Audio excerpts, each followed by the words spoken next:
నమస్తే welcome to N9 TV Telugu news ముందుగా headlines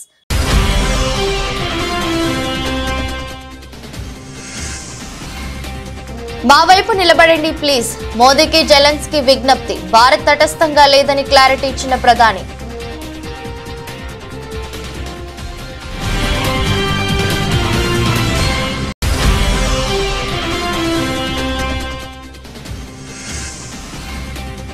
కేంద్ర మంత్రి సింధియాతో సీఎం రేవంత్ రెడ్డి భేటీ టీ ఫైబర్ ప్రాజెక్టును భారత్ నెట్ ఫేజ్ 3లో చేర్చాలని విజ్ఞప్తి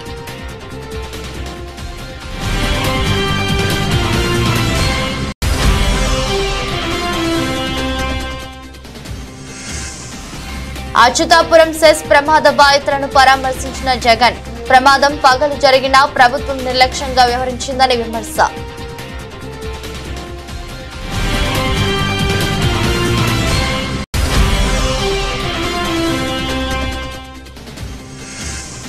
హీరో నాగార్జునకు చెందిన ఎన్ కన్వెన్షన్ ను కూల్చివేస్తున్న హైడ్రా తెమ్మిడికుంట చెరువును కబ్జా చేసి ఎన్ కన్వెన్షన్ నిర్మించారని ఆరోపణలు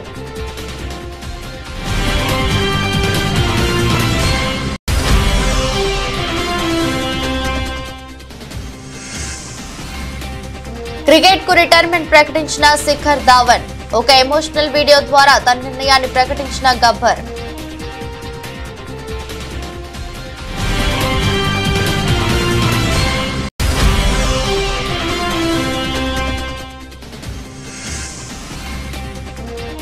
బంగారం వెండి కొనుగోలు చేయాలనుకునే వారికి శుభవార్త మళ్లీ తగ్గిన బంగారం వెండి ధరలు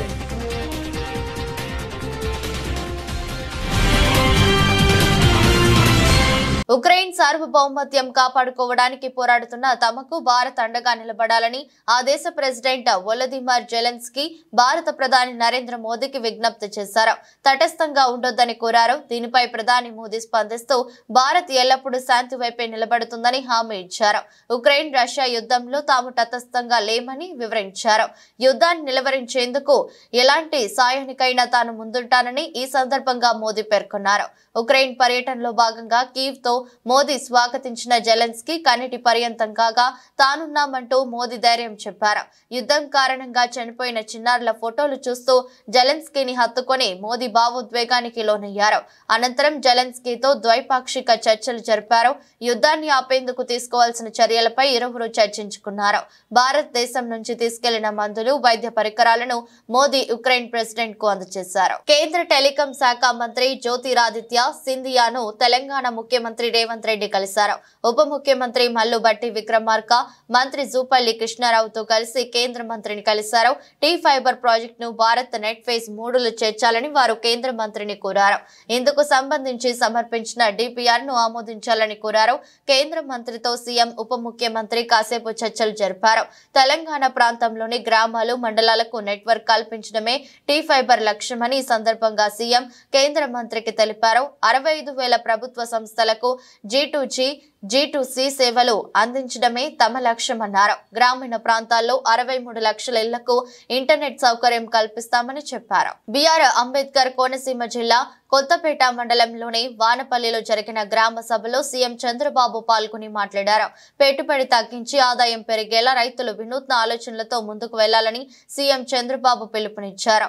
ఇందులో భాగంగా పెట్టుబడిని తగ్గించే, ప్రకృతి సేద్యం చేసేలా ప్రోత్సహిస్తాం. రాష్ట్రంలో వర్షాలు పడటం శుభసూచకం. రాబోయే రోజుల్లో కరువు అనేది రాదు.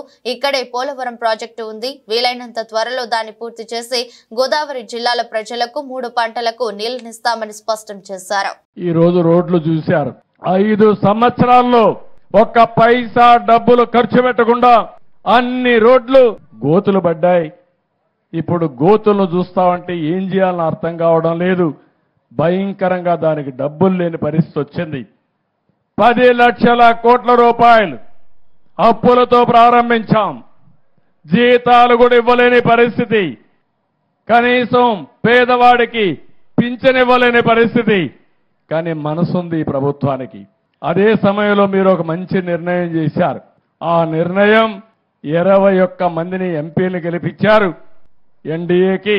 ఆ 21 మంది కేంద్రంలో కూడా మన సహకారం కీలకమయ్యే పరిస్థితి వచ్చింది. ఎన్డీఏలను ఉన్నాం. మీరిచ్చిన గుర్తింపు మీ సంక్షేమానికి ఉపయోగించాలని, ఈ రాష్ట్ర అభివృద్ధి కోసం ఉపయోగించాలని ముందుకు పోతున్నాం. అందుకే ఇవన్నీ కూడా ఒక నిర్దిష్టమైన కార్యక్రమాలతో ఈరోజు ఒక దీనికోసం ముందుకు పోయే పరిస్థితికి వచ్చాం. అచ్యుతాపురం సెస్ లోని ఎసెన్షియా ఫార్మా కంపెనీ ప్రమాద బాధితులను వైసీపీ అధినేత జగన్ పరామర్శించారు. ఉషా ప్రైమ్ ఆసుపత్రిలో చికిత్స పొందుతున్న క్షతగాత్రులతో మాట్లాడారు. వాళ్ళ ఆరోగ్య పరిస్థితి ఎలా ఉందో వైద్యులను అడిగి తెలుసుకున్నారు. మెరుగైన వైద్యం అందించాలని డాక్టర్లకు సూచించారు. అనంతరం మీడియాతో జగన్ మాట్లాడుతూ అచ్యుతాపురం ఘటన బాధాకరమని చెప్పారు. ఫార్మా కంపెనీలో పట్టపగలు ప్రమాదం జరిగినా ప్రభుత్వం నిర్లక్ష్యంగా వ్యవహరించిందని విమర్శించారు. కార్మిక శాఖ మంత్రి దగ్గర కూడా వివరాలు లేవని అన్నారు. ప్రమాదంలో ఎంతమంది చనిపోయారో తెలియదని చెప్పారు.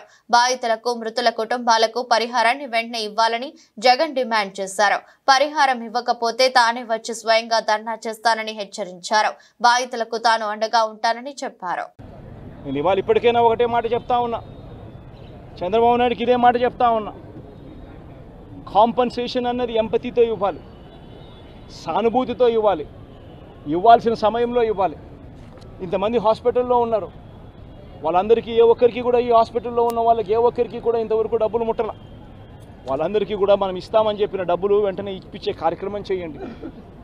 ఆ ప్రోటోకాల్ ఏదైతే ఉందో ఫ్యాక్టరీ సెక్యూరిటీస్కి సంబంధించి, ఫ్యాక్టరీ సెక్యూరిటీ, పొల్యూషన్ కంట్రోల్కి సంబంధించి ఏదైతే ప్రోటోకాల్ ఎగ్జిస్టెన్స్లో ఉందో ఆ ప్రోటోకాల్ను కనీసం ఇప్పటి నుంచి అన్నా కనీసం మానిటర్ చేసే దిశగా అడుగులు వేయండి. ఇటువంటి మళ్ళీ పునరావృతం కాకుండా చేసే కార్యక్రమాలు చేయండి. ఆ ఫ్యాక్టరీకి సంబంధించి ఏం జరిగిందో లోతైన ఎంక్వైరీ చేయండి.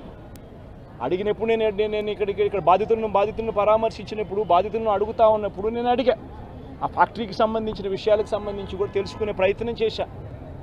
ఫ్యాక్టరీలో ఏం జరుగుతూ ఉంది, ఫ్యాక్టరీలో SOPs బాగానే పాటించే వాళ్ళ, ఫ్యాక్టరీలో పొల్యూషన్ కంట్రోల్ అనేది స్టాండర్డ్ మెయింటెనెన్స్ చేసే వాళ్ళ అని కూడా అడిగా.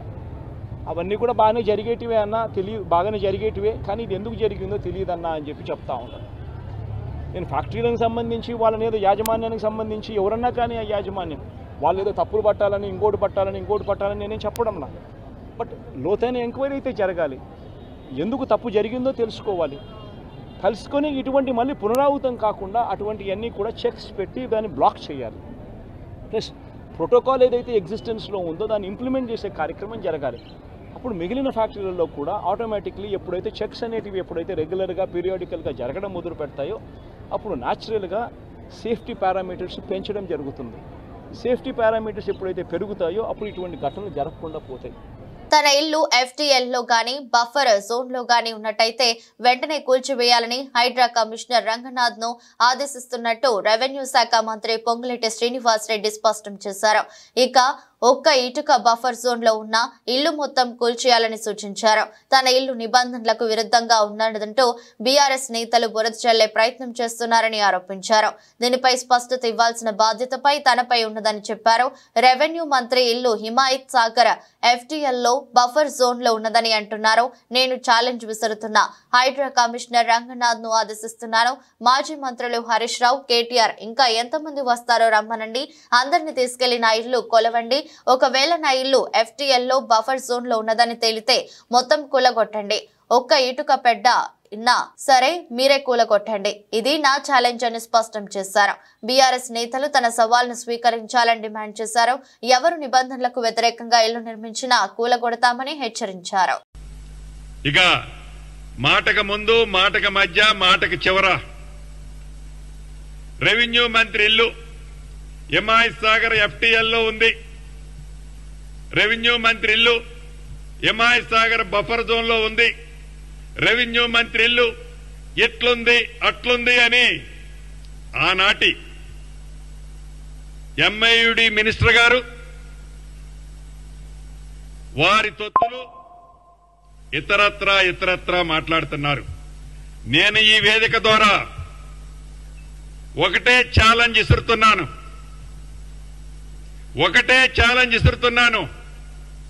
మీరు MIUD మినిస్టర్గా సుమారు 6-7 సంవత్సరాలు పనిచేశారు.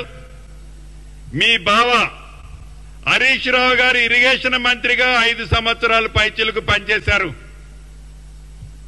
ఈ వేదిక మీద నుంచి హైడ్రా అధికారి రంగనాథ్ గారిని ఆదేశిస్తున్నాను.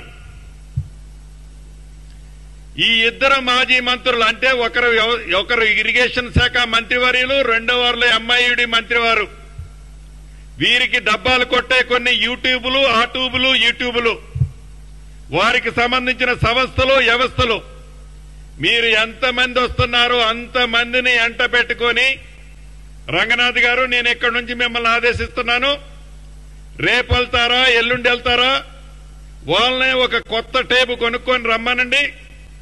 టేబు కొనుక్కొచ్చి నా ఇల్లు ఎఫ్టీఎల్లో ఉన్న, బఫర్ జోన్ లో ఉన్న, చివరికి ఒక ఇటుక పెడ్డ ఉన్నా ఎమ్మటే పడగొట్టండి. ఇల్లు మొత్తం దాంట్లో ఉంటే ఇల్లు మొత్తం పడగొట్టండి. This is my challenge, Ponguleti challenge. మహిళా కమిషన్ విచారణకు బీఆర్ఎస్ వర్కింగ్ ప్రెసిడెంట్ కేటీఆర్ హాజరయ్యారు. పార్టీ మహిళా నేతలతో కలిసి హైదరాబాద్ తెలంగాణ భవన్ నుంచి బయలుదేరిన కేటీఆర్ ట్యాంక్ బండ్లోని బుద్ధా భవన్ లో ఉన్న మహిళా కమిషన్ కార్యాలయానికి చేరుకున్నారు. అయితే కేటీఆర్ ను మాత్రమే ఆఫీసులోకి అనుమతించిన పోలీసులు బీఆర్ఎస్ మహిళా కార్పొరేటర్లు నాయకులను అడ్డుకున్నారు. దీంతో వారు ఆందోళన చేపట్టారు. ప్రభుత్వానికి వ్యతిరేకంగా నినాదాలు చేశారు. అయితే అదే సమయంలో కాంగ్రెస్ మహిళా కార్యకర్తలు కూడా అక్కడికి చేరుకున్నారు. ఇరు వర్గాలు పోటీ నినాదాలు చేసుకున్నారు. ఒకరినొకరు తీసుకోవడంతో ఒక్కసారిగా ఉద్రిక్త పరిస్థితి ఏర్పడింది. వారిని అదుపు చేయడానికి పోలీసులు శ్రమించాల్సి వచ్చింది. ఈ క్రమంలో మహిళా కమిషన్ కార్యాలయం వద్ద మహిళా కాంగ్రెస్ రాష్ట్ర అధ్యక్షురాలు బైఠాయించారు. మహిళలకు కేటీఆర్ క్షమాపణలు చెప్పాలని డిమాండ్ చేశారు. మరోవైపు కమిషన్ కార్యాలయం లోపల కేటీఆర్ కి మహిళా కమిషన్ సభ్యులు రాఖీలు కట్టారు. గతంలో మంత్రిగా ఉన్నప్పుడు కేటీఆర్ ప్రత్యేకంగా ఇచ్చిన నిధులతో కార్యాలయాన్ని అద్భుతంగా రెనోవేట్ చేయించుకున్నామని మహిళా సభ్యులు గుర్తు చేశారు. కావలి అభివృద్ధి కోసం నిరంతరం పరితపిస్తున్న వ్యక్తి కావలి ఎమ్మెల్యే దగ్గుమాటి వెంకట కృష్ణారెడ్డి అని ఉదయగిరి మాజీ ఎమ్మెల్యే తెలుగుదేశం పార్టీ జాతీయ ఉపాధ్యక్షులు బొలినేని రామారావు అన్నారు. శనివారం కావలి ఎమ్మెల్యే కావ్య కృష్ణారెడ్డితో కలిసి కావలి పట్టణంలోని 100 అడుగుల ఎత్తులో జాతీయ జెండా I love my Kavali icon ప్రదేశాన్ని తిలకించారు. మహానీయుల చిత్రపటాలు, గత శాసనసభ్యుల చిత్రపటాలను చూసి అద్భుతమని కొనియాడారు. అధ్వానంగా ఉన్న ముసునూరు రోడ్డు పనులు చేపట్టి అందరి ప్రశంసలు అందుకున్న కృష్ణారెడ్డి భవిష్యత్తులో మరెన్నో అద్భుతాలు సృష్టిస్తాడని, కావలిని కనకపట్నం చేస్తాడని మాజీ ఎమ్మెల్యే తెలిపారు.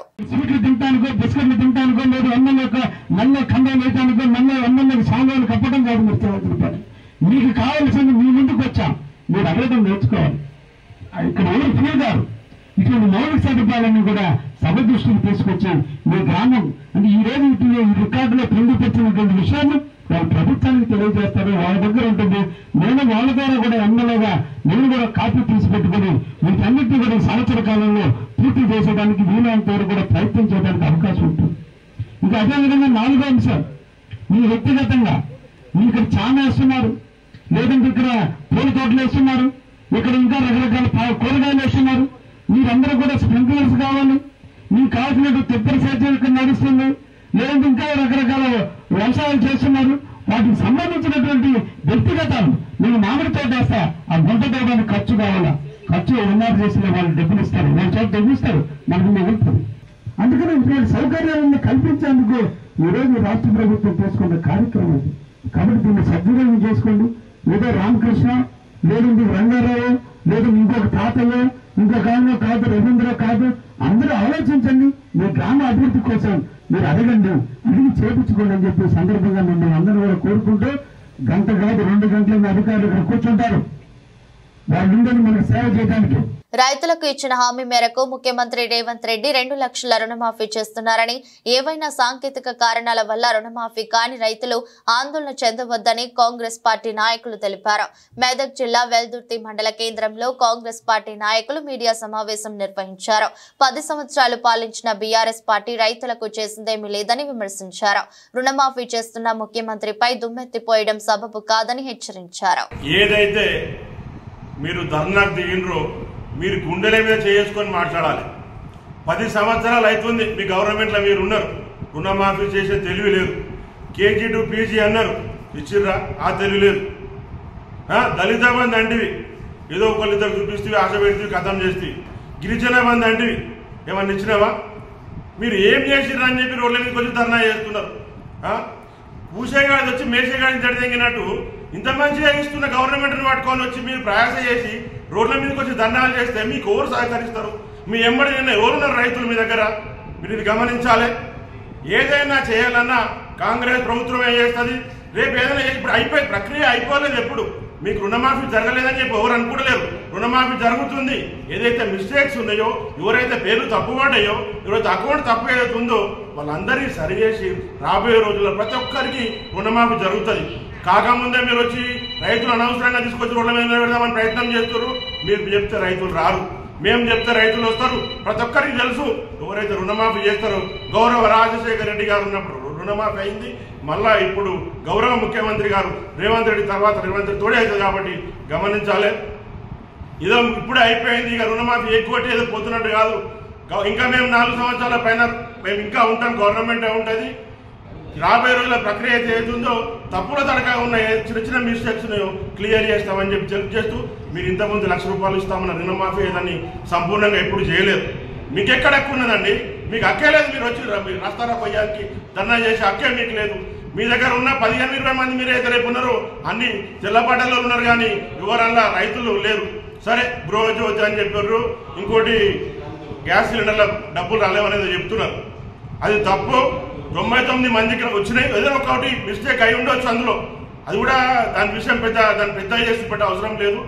ఏదైనా సరే పేరు, అకౌంట్ నంబరు అట్లాంటి చిన్న చిన్న తప్పులునే తప్పితే మిగతా ఎలాంటి తప్పులు ఉన్నాయి. కావాల్సి గవర్నమెంట్ చేసి మోసం చేసేది లేదు. అందరికీ తెలుసు. మీ గవర్నమెంట్ రాగానే వాడు ఏదో ఇల్లు ఖాళీ చేసుకొని పోయినట్టుగా ఉన్న కాడికి ఫర్నిచర్ సహా ఖాళీ చేసుకొని పోయారు. ఆర్థిక సంక్షోభం ఉన్నా కానీ ప్రతి ఒక్క సంక్షేమ పథకాలు అందే విధంగా కృషి చేస్తున్నారు. చిత్తూరు జిల్లా శాంతిపురం మండలంలోని తోపుచేను గ్రామంలో జూన్ 6వ తేదీన షర్మిల ఇంట్లోకి రాత్రిపూట చొరబడిన 5 మందిని అరెస్ట్ చేసినట్లు డీఎస్పీ పార్థసారథి తెలిపారు. ఆయన మాట్లాడుతూ ఇంట్లో ఒంటరిగా ఉన్న షర్మిలను చేతులు కాళ్లు కట్టి ఆమెను బంధించి మెడలోని చైన్ మరియు హోండా డియో ద్విచక్ర వాహనాన్ని చోరీ చేశారని తెలిపారు. మహిళ అరవడంతో తన కొడుకు ఇంటిపై నుంచి కిందకి రావడంతో దోపిడీకి పాల్పడిన వారు పరారయ్యారన్నారు. షర్మిల ఇచ్చిన ఫిర్యాదు మేరకు కేసు నమోదు చేసి దర్యాప్తు చేపట్టామన్నారు. చోరీ కేసును ఛేదించేందుకు కుప్పం రూరల్ సీఐ మల్లేష్ యాదవ్ ఆధ్వర్యంలో ప్రత్యేక టీంలను ఏర్పాటు చేసి దొంగతనానికి పాల్పడిన 5 మందిని అరెస్ట్ చేశామన్నారు. నిందితుల వద్ద నుండి చోరీకి గురైన బంగారు చైను మరియు ద్విచక్ర వాహనాన్ని స్వాధీనం చేసుకున్నామని తెలిపారు. ఒంటరిగా ఉన్న మహిళలు కానీ ఎవరైనా ఒంటరి వ్యక్తులు ఇలాగా ఇంట్లో ఒంటరిగా ఉన్నప్పుడు తగిన జాగ్రత్తలు తీసుకోండి. ఎవరైనా అర్ధరాత్రి పూట్ల ఎవరైనా వచ్చి తలుపు కొట్టడం అటువంటివి చేసినప్పుడు కనీస జాగ్రత్తలు తీసుకొని అసలు ఎవరు వచ్చారు ఏమిటి అని కిటికీ గుండా చూసి లేదా ఇంకొక విధంగా తెలుసుకొని తలుపు తీయడం ఉత్తమం. ఇక్కడ కంప్లైంట్ షర్మిల గారు కూడా ఎవరో తెలిసిన వాళ్ళు వచ్చారు కొడుతున్నారని చెప్పేసి ఒక 5 మినిట్స్ తర్వాత ఆవిడ తీయడంతో తలుపు తీయడంతో వీళ్ళు లోపలికి జొరబడి ఈ అఫెన్స్ చేశారు. కాబట్టి ఒంటరిగా ఉండే వాళ్ళు తమ జాగ్రత్తలు తీసుకోవాల్సిందిగా. అలాగే వీళ్ళు ఆ అఫెన్స్ చేసేటప్పుడు సాయంత్రం నుంచి ఆ చుట్టుపక్కల తిరిగారు, రెక్కి చేశారు. ఆవిడ ఒంటరిగా ఉంటుంది అని తెలుసుకున్నారు వాళ్ళు. కానీ వాళ్ళకి తెలియదు అబ్బాయి కూడా ఉన్నాడని, మిద్ద మీద నిద్రపోతున్నాడు అని తెలుసుకోలేదు. కాబట్టి ఇటువంటి వాళ్ళు మన విలేజ్లలో కానీ చుట్టుపక్కల ఇళ్ళ కాడ కానీ ఎవరైనా కొత్త వ్యక్తులు తిరుగుతుంటే కొంత అటువంటి ఇన్ఫర్మేషన్ ఇమీడియట్లీగా పోలీసు వాళ్ళకి తెలియజేయడం, కాల్ చేయడం అవి చేస్తే మనము దాన్ని ప్రివెంట్ చేయడానికి ఆస్కారం ఉంటుంది. అలాగే ఎవరైనా ఇంటి నుంచి ఏదైనా ఉత్సవాలకు వెళ్ళినప్పుడు కానీ పండుగల పక్కన బయటికి వెళ్ళినప్పుడు కానీ ఇంట్లో లాక్ చేసినప్పుడు ఆ నియర్ బై పోలీస్ స్టేషన్స్లో మేము ఇట్లా ఊరికి వెళ్తున్నాం సార్ కొద్ది దాని మీద దృష్టి పెట్టండి అంటే రెగ్యులర్గా మనం బీట్స్ వేస్తుంటాము. నైట్ అంతా కూడా బీట్ కానిస్టేబుల్స్ ఆఫీసర్స్ తిరుగుతుంటారు. వాళ్ళు ప్రత్యేకంగా ఆ ఇంటి మీద దృష్టి పెట్టే అవకాశం మాకు ఉంటుంది. ఆ తాళం వేసిన ఇంటి మీద ముందు చెప్పగలిగితే మనకి ఇవన్నీ చేయగలము. కాబట్టి దయచేసి ప్రజలందరూ కూడా ఇటువంటి ప్రికాషనరీ మెజర్స్ తీసుకొని వాళ్ళు ఊరికి వెళ్ళాలనుకున్నప్పుడు తాళం వేసిన ఇల్లు ఖచ్చితంగా near by police station inform చేసి వెళ్ళవలసిందిగా కోరుతున్నాం. నార్కటిక్ డ్రగ్స్ టెస్టింగ్ మిషన్ల ద్వారా యువకుల వాహనాలు తనిఖీ చేపట్టినట్టు గజ్వేల్ ఇన్స్పెక్టర్ సైదా తెలిపారు. సిద్దిపేట జిల్లా గజ్వేల్లో నార్కటిక్ డ్రగ్స్ టెస్టింగ్ మిషన్ ద్వారా తనిఖీలు నిర్వహించారు. ఈ సందర్భంగా మాట్లాడుతూ అనుమానం ఉన్న వ్యక్తులను నార్కోటిక్ డ్రగ్స్ టెస్టింగ్ మిషన్ల ద్వారా పరిశీలించడం జరుగుతుందన్నారు. వాహనాల తనిఖీల్లో భాగంగా నార్కోటిక్ టెస్టులపైన యువతకు అవగాహన సదస్సు నిర్వహించనున్నట్టు పేర్కొన్నారు. పిల్లలు యువకుల్లో ఏదైనా మార్పులు వస్తే తల్లిదండ్రులు వెంటనే పోలీసులు సంప్రదించాలని కోరారు. ఇది ఈ అబ్బాయిపై అనుమానం ఉన్నందుకు గాను చేశాము.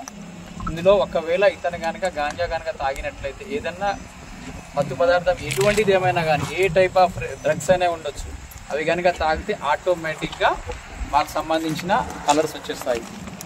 ఎన్ని టైప్స్ ఆఫ్ డ్రగ్స్, దాదాపుగా దానికి 8 రకాలుగా డ్రగ్స్ ఉన్నాయన్నీ. ఏం తాగినా కానీ దీంట్లో మార్క్స్ వస్తాయి. ఏదైనా తాగలేదు, ఇది మాకు వచ్చే అనుమానం, మాకు వచ్చిన ఇన్ఫర్మేషన్ రాంగ్, ఇది కరెక్ట్ కాదు.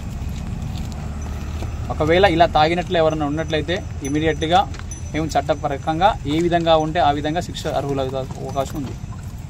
దయచేసి మీరు మా తీరో తాగాను కదా, తాగిన తర్వాత నాకేం కాదులే అనుకుంటారు. అది దాదాపుగా 5 to 6 days 10 days వరకు ఎప్పుడు తాగినా కానీ 10 days వరకు మన యూరిన్లో మన బ్లడ్లో ఉండడానికి అవకాశం ఉంటుంది. కాబట్టి ఇటువంటి వాటికి ఎవరు అలవాటు పడకుండా ఉండాలి, ఎవరు అలాంటివి చేయొద్దు. కొత్తగా లేటెస్ట్ వచ్చిన టెక్నిక్స్ అవన్నీ ఆటోమేటిక్ ఈరోజు కూడా వేరే చోట్ల అన్ని చోట్ల చేస్తున్నాము. కాబట్టి దయచేసి ఇక్కడున్న యువకులకు అందరికీ మేము తెలియజేస్తున్నాం, కొంచెం అనుమానితులు ఎవరున్నా కానీ ఏదైనా చేస్తున్నట్టుగా, ఏదైనా మత్తు పదార్థం తాగుతున్నట్టుగా ఏమైనా తెలిస్తే ఇమీడియట్గా అన్ని చోట్ల గజ్వేల్లో అన్ని టీ పాయింట్స్ దగ్గర మాకు అనుమానితంగా ఉన్న ఇది హాట్స్పాట్ కొన్ని ఏరియాలో కొంతమంది గాంజా తాగుతున్నారు, వేరే దగ్గర అన్వాంటెడ్ ఇన్ఫ్లుయెన్స్ ఏదైనా అవ్వడానికి అవకాశం ఉందని ఎక్కడెక్కడ తెలుస్తున్నాయి. ఆ ఏరియాకి వెళ్ళి సడన్గా మాకు ముందస్తు సమాచారం మేరకు మేము వస్తున్నాం. అందులో భాగంగానే ఈ అబ్బాయి గురించి కొంచెం అనుమానంగా ఉన్నందుకు మాకు వేరే వాళ్ళ ఇన్ఫర్మేషన్ వచ్చాము. మేము చెక్ చేస్తున్నాం. దీంట్లో అంతకుముందు బ్లడ్ శాంపుల్ తీయటము, హాస్పిటల్కి పంపించడము, హాస్పిటల్కి పంపించిన తర్వాత బ్లడ్ శాంపుల్ తీసుకొని ఫోరెన్సిక్ సైన్స్ ల్యాబొరేటరీకి పంపించడం అన్నీ చేసేటోళ్ళు. మాజీ MLA Pinnelli Ramakrishna Reddy Nellore central jail నుంచి బెయిల్పై విడుదలయ్యారు. కొంతకాలంగా పలు కేసుల్లో పిన్నెల్లి రిమాండ్ ఖైదీగా ఉన్నారు. పలు కండిషన్లతో ఏపీ హైకోర్టు ఆయనకు బెయిల్ మంజూరు చేసింది. జైల్లో నుంచి బయటకు వచ్చిన వెంటనే పిన్నెల్లి కారులో మాచర్లకి బయలుదేరి వెళ్లారు. పిన్నెల్లిని పరామర్శించేందుకు మాజీ మంత్రులు కాకాని గోవర్ధన్ రెడ్డి, అనిల్ కుమార్ జైలు వద్దకు వెళ్లారు. నిన్ననే పిన్నెల్లికి బెయిల్ మంజూరైంది. పిన్నెల్లి విడుదల నేపథ్యంలో స్థానిక పోలీసులు జైలు వద్దకు చేరుకుంటున్నారు. నర్సరావుపేట పోలీస్ బృందాలు నిన్ననే నెల్లూరుకు చేరుకున్నారు. జైలు వద్ద ఎలాంటి అవాంఛనీయ సంఘటనలు జరగకుండా పటిష్ట భద్రతను ఏర్పాటు చేశారు.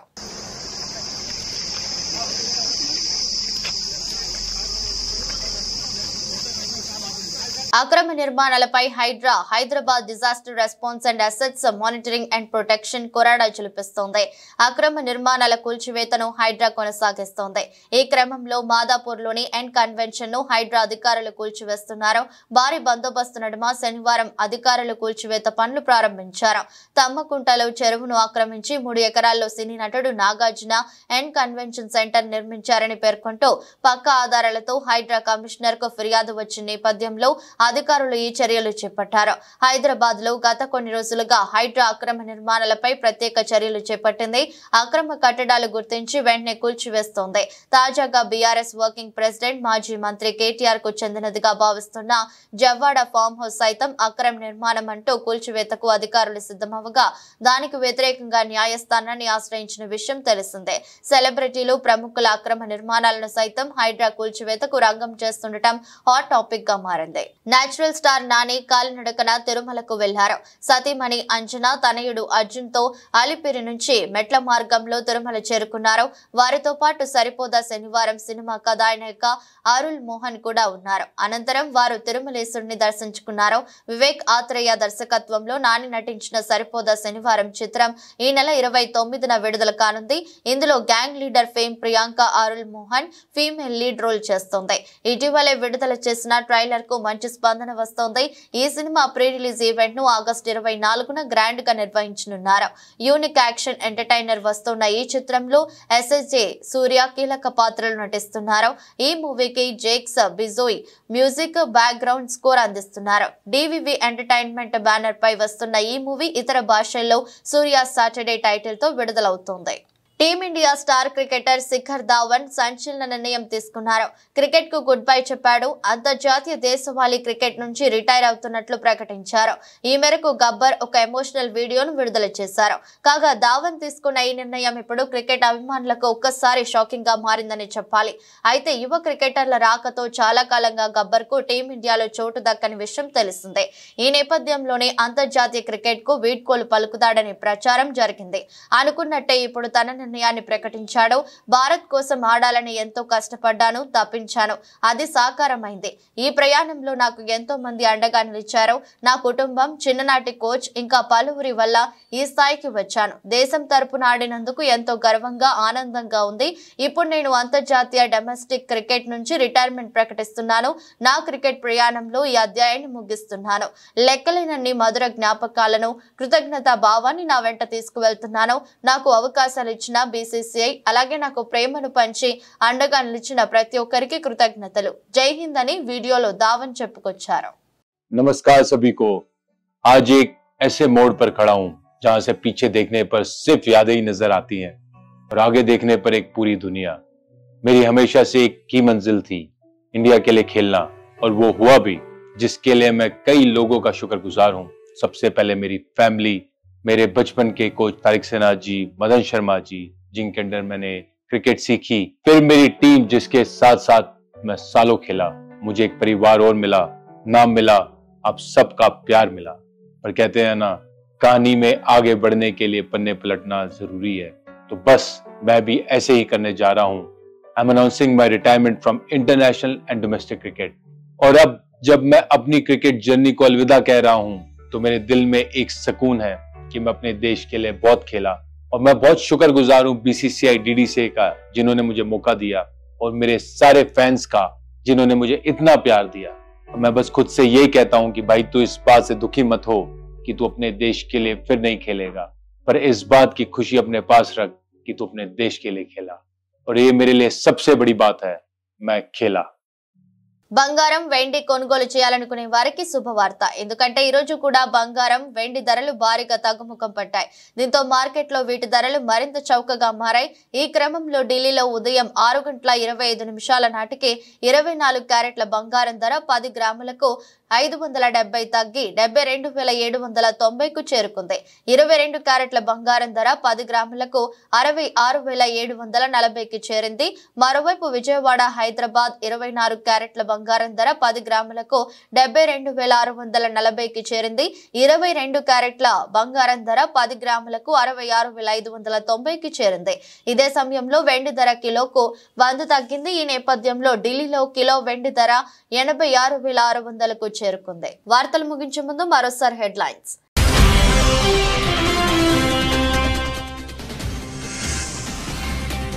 మా వైపు నిలబడండి ప్లీజ్, మోదీకి జెలెన్స్కీ విజ్ఞప్తి. భారత్ తటస్థంగా లేదని క్లారిటీ ఇచ్చిన ప్రధాని.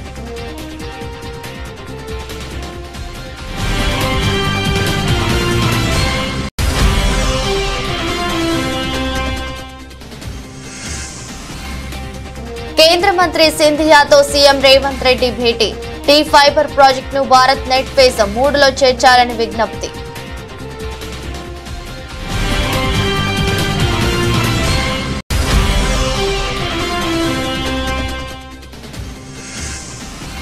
అచ్యుతాపురం సెస్ ప్రమాద బాధితులను పరామర్శించిన జగన్. ప్రమాదం పగలు జరిగినా ప్రభుత్వం నిర్లక్ష్యంగా వ్యవహరించిందని విమర్శ.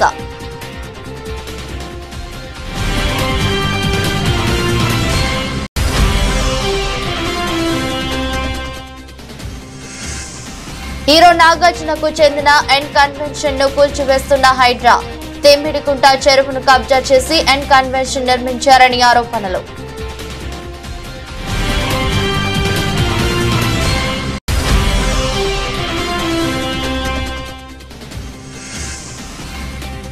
క్రికెట్ కు రిటైర్మెంట్ ప్రకటించిన శిఖర్ ధావన్.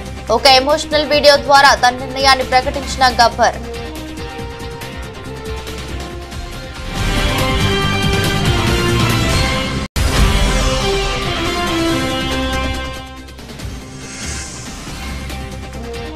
బంగారం, వెండి కొనుగోలు చేయాలనుకునే వారికి శుభవార్త. మళ్లీ తగ్గిన బంగారం, వెండి ధరలు.